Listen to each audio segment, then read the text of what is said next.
The lift was empty. I want you to sit with that for a second, because I did.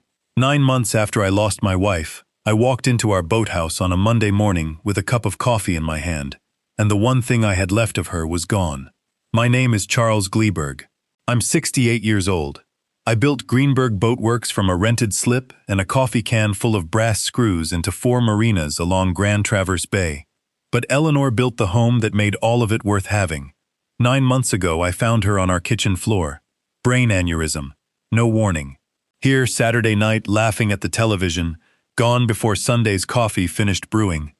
The one thing of hers I could still touch was a 1958 Chris Craft Capri she'd bought as a wreck for $400 and spent 25 patient years restoring with her own hands. She called it the Grace. I called it church. Every morning before the shop opened, I'd sit in that boat with my coffee and breathe in cedar and varnish and something underneath it that was still her. That Monday, the cradle was empty. Just a puddle of bilge water and a clean rectangle of concrete where 25 years of dust hadn't settled back yet. No broken glass, no forced hinges. The door had been locked, same as always. Our security camera had recorded an empty dock at 3 a.m., and then a gap. Somebody had cut the feed at 11. Somebody who knew exactly where the junction box was. Only 3 people had a key to that boathouse and the code to that camera. Me, our caretaker Frank, who was fishing in the UP with his phone off, and my son, Tyler. I called him. He picked up on the 4th ring, and behind his voice I heard boarding announcements. 100 strangers' luggage. Where is your mother's boat, Tyler? A pause. Not guilty. Annoyed, like I'd interrupted something important. Okay, don't freak out. I sold it. Higgins took it off my hands yesterday. Fair price. Everybody's happy. I had to put a hand flat on the workbench to stay upright. You sold your mother's boat. It's going to be mine eventually anyway. I just moved the timeline up. Megan's been in a rough place since the funeral. She needed this trip. First class. The whole thing. You always say family comes first. I'm just doing the same thing you do.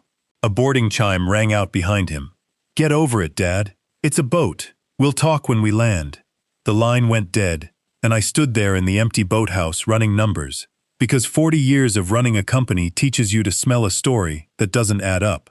A first-class trip to Europe for 2 doesn't clear $40,000. The Grace, fully restored, numbers matching. Eleanor and I had it appraised 3 years back for the insurance rider. $300,000. Easy, more to the right collector. Tyler was arrogant. He was careless with people. But he had never in his life left $260,000 sitting on a table. The trip wasn't the reason. The trip was the cover story. My phone rang again before I'd finished that thought. Unknown number. Charlevoix area code. Mr. Greenberg. Walter Higgins. Higgins Classic Boat Brokerage.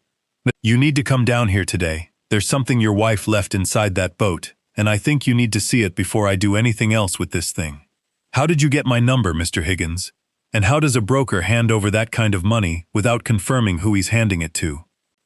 He didn't get all of it, not even close. And he isn't going to. Standard practice on anything over $50,000 where a power of attorney's involved. I write a deposit, hold the rest in escrow, and don't release a dime of the balance until the title clears, and I've sat on it 30 days. That Capri's still registered to you and your late wife. Never got retitled to your son. He showed up with a letter, supposedly notarized, supposedly signed by you, clean enough for a deposit. Not clean enough for me to wire out $250,000 to a stranger. He paused. I found what your wife hid behind the dash, and that letter had your name on it. You didn't sign it, did you? I hadn't. I hadn't been asked to sign anything. 40 minutes later, I was standing in Walter's shop, looking down at a small fireproof lockbox, open on his workbench. Inside it, a flash drive, a stack of old papers bound in a rubber band gone brittle, and a spiral notebook in handwriting I would have known anywhere in the world. The first page was dated a little over 2 years back. The first line read, "If anyone but me ever finds this, something has already gone wrong, and Charles needs to know everything." "Mr. Higgins," I said, "hold this boat. Don't sell it. Don't move it. I'll pay whatever it costs." "Already figured that much," he said. "I hope it's not as bad as it looks." It was worse. I read my dead wife's handwriting by dashboard light in Walter's parking lot. for the better part of an hour. It wasn't a diary. It was a ledger. Dates, dollar figures, initials in place of names, like she hadn't decided yet who she could trust to write down plainly. Payments to a vendor account that matched no real vendor. Invoices from our Charlevoix and Elk Rapids locations that spiked every quarter and quietly corrected themselves before the annual audit. And in the margins, in blue ink. "Doesn't add up," asked SR about the discrepancy. "Got a story about a software glitch. Not buying it. Pulling the last 3 years myself." SR, Scott Ramsey, my VP of operations for 12 years. A man I'd hired myself, stood up at his wedding, trusted with the keys to 4 marinas. The last entry was dated 11 days before Eleanor died. Found the wire transfers. Cayman accounts. This isn't Scott acting alone. There's a second signature on the authorization, and it isn't his. Talk to Charles Sunday. Everything's on the flash drive. Don't let this die with me. She'd found it, days before she died, and she never got the chance to tell me. I called Cynthia Blackburn, my attorney, Eleanor's closest friend outside the family, at 9 that night and told her everything. Her voice went flat and careful. "Don't call Scott. Don't call Tyler. Get that flash drive to a forensic accountant I trust before sunrise, and let's find out how deep this goes before anybody has a chance to shred a file. Angry gets you sued. Proof gets you justice." Cynthia's accountant, Rebecca Chen, met us at 7 the next morning and had the answer inside 3 hours. For a little over 3 years, funds had been siphoned out of the Charlevoix and Elk Rapids accounts through a shell vendor called North Shore Marine Supply, a company that existed only on paper and a bank account in the Cayman Islands. Scott's authorization was on nearly every invoice, and on the wire approvals that needed a second executive signature above a certain threshold, there it was on the screen. Tyler Greenberg. "He's had signing authority since he started as regional manager," Rebecca said, watching my face the way you watch a man standing too close to a ledge. "A signature doesn't automatically mean he knew what he was signing." "My son reads everything," I said. "He negotiated his own trust distribution schedule at 26. He does not sign things without reading them." The total, once Rebecca finished tracing every wire, came to just over $2.1 million over 3 years. And the account that received the largest transfers wasn't Scott's at all. It traced back to a holding company registered 18 months earlier to an address in Grand Rapids, filed by Megan. Not Tyler's idea alone. His wife had built half the machine. Tyler and Megan landed back in Michigan 5 days later, jet-lagged and tan, no idea what was waiting. I asked them to the house that evening. Cynthia sat in the next room with the door cracked and a recorder running. Tyler walked in, already talking. "Dad, before you start, I know the boat thing was harsh timing, but sit down. I want to talk about North Shore Marine Supply." The room went still. Megan's thumb froze on her phone. "Never heard of it," Tyler said, too fast. "Interesting. Your signature's on 11 wire transfer authorizations sending company money to a North Shore account in the Caymans. $2.1 million. Your mother found this before she died, Tyler. She wrote it all down. Dates, numbers, your initials right next to Scott's. She was going to tell me that Sunday.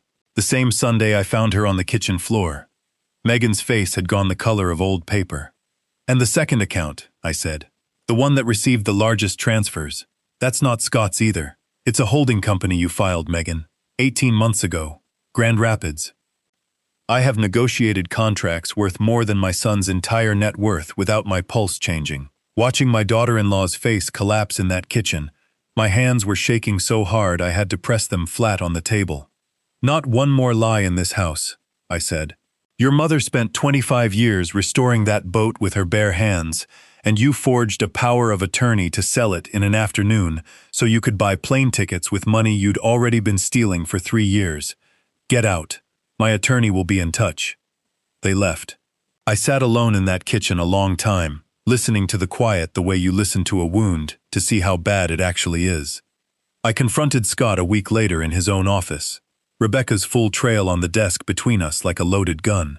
What I got wasn't denial. It was something closer to relief. Your son came to me 4 years ago, complaining about his salary, Scott said, not meeting my eyes. Came back a month later with the shell vendor idea already worked out. I should have walked straight into your office. Instead, I took a cut. My wife found it, I told him. 11 days before she died, she was going to tell me on a Sunday. She never got the chance. His face went white. I didn't know that, Charles. I swear it. A pause. But I know he started moving faster with the transfers, about 3 weeks before she passed. I always figured that was greed. Now I'm wondering if he knew she was getting close. I have never landed on an answer to that question I can live with. The report went to the U.S. Attorney's Office on day 9. Wire fraud crossing international lines doesn't stay local for long. Cynthia froze every account Tyler and Megan touched, cut them from the corporate insurance, began the paperwork to remove Tyler from the family trust. Scott resigned and cooperated fully, which likely halved whatever sentence was coming. Tyler and Megan's lawyer tried for about a week to call it an accounting misunderstanding. That argument lasted exactly as long as it took federal prosecutors to lay out 11 signed wire authorizations, a forged power of attorney used to sell a dead woman's boat, a shell company in Megan's name, and a handwritten ledger with a chain of custody running straight from a hidden dashboard compartment to a courtroom. By trial, 6 months had passed and I had aged into every one of them. Scott took a plea, 3 years federal, restitution on what could be traced to him directly. At sentencing, he looked at me once and mouthed, "I'm sorry." I believed him. It didn't change anything. Tyler and Megan went the full distance. 6 days of testimony. Rebecca walked 12 strangers through 3 years of wire transfers, with a school teacher's patience. Eleanor's notebook went in as Exhibit A, her handwriting projected onto a screen in a courtroom she never lived to see. I sat in that gallery every day. Tyler never once turned around. Megan looked at me exactly once, on the last day, with an expression I still can't name. Not remorse, something closer to disbelief that any of this had actually happened to her. The jury took 4 hours. Wire fraud, conspiracy, money laundering, forgery. Tyler got 7 years. Megan got 9. The judge cited the offshore company she'd personally structured as evidence of a more calculated hand, even though she'd come to it later than he had. Watching my son stand up in a courtroom in a suit I bought him for his college graduation is not a moment I can describe the way I've described anything else here. Some silences just sit in your chest and refuse to leave. Restitution recovered just over $1.9 million of the original $2.1, most of it clawed from the frozen offshore accounts before the lawyers could finish arguing jurisdiction. I didn't want that money folded quietly back into operations like nothing had happened. Eleanor deserved better. So with Cynthia and a small board of local doctors, I used it to establish the Eleanor Greenberg Foundation for Aneurysm Research and Awareness, funding early detection screening at 3 regional hospitals, catching exactly the kind of silent warning sign that took her from me on an ordinary Saturday night. Her name is on hospital equipment now, instead of a shell company's paperwork. That felt like the only correct ending for that money. I brought in an outside audit firm to review all 4 marinas, replaced half of senior management, and this time promoted from the docks instead of hiring from outside. Mechanics and dock hands who'd spent 20 years actually building the boats instead of managing spreadsheets about them. The business runs leaner now. Honestly, it runs better. I won't tell you this ends clean, because it doesn't. Tyler writes to me sometimes from the facility. I've read every letter. I haven't answered one yet. And I've made an uneasy peace with not knowing if I ever will. Grief and betrayal don't run on the same schedule. What I did do, about a month after the trial, was drive out to Charlevoix and buy back the Grace. Walter had held her the whole time, turning down 3 offers from collectors, because in his words, some boats aren't really for sale no matter what the paperwork says. I towed her home myself, back into the cradle, where she'd sat for 25 years. I go out there most evenings now. I sit in the Grace with a cup of coffee, run my hand along mahogany my wife sanded smooth herself, and I let myself remember her the way she deserves, not as a footnote in a fraud case, but as the woman who turned a $400 wreck into something worth protecting, with everything I had left. She found the truth before any of the rest of us did. She just never got the chance to say it out loud. Bringing her boat home and putting her name on a hospital wing instead of an offshore account is about as close as I can get to finishing the sentence she never got to say. Betrayal doesn't always come from a stranger, and it doesn't always come loudly. Sometimes it moves quietly for 3 patient years, from the people who had every reason to protect you instead. And sometimes the one who catches it isn't who anybody expects. It's the quiet one at the workbench, with a notebook and a pen, who never once stopped paying attention.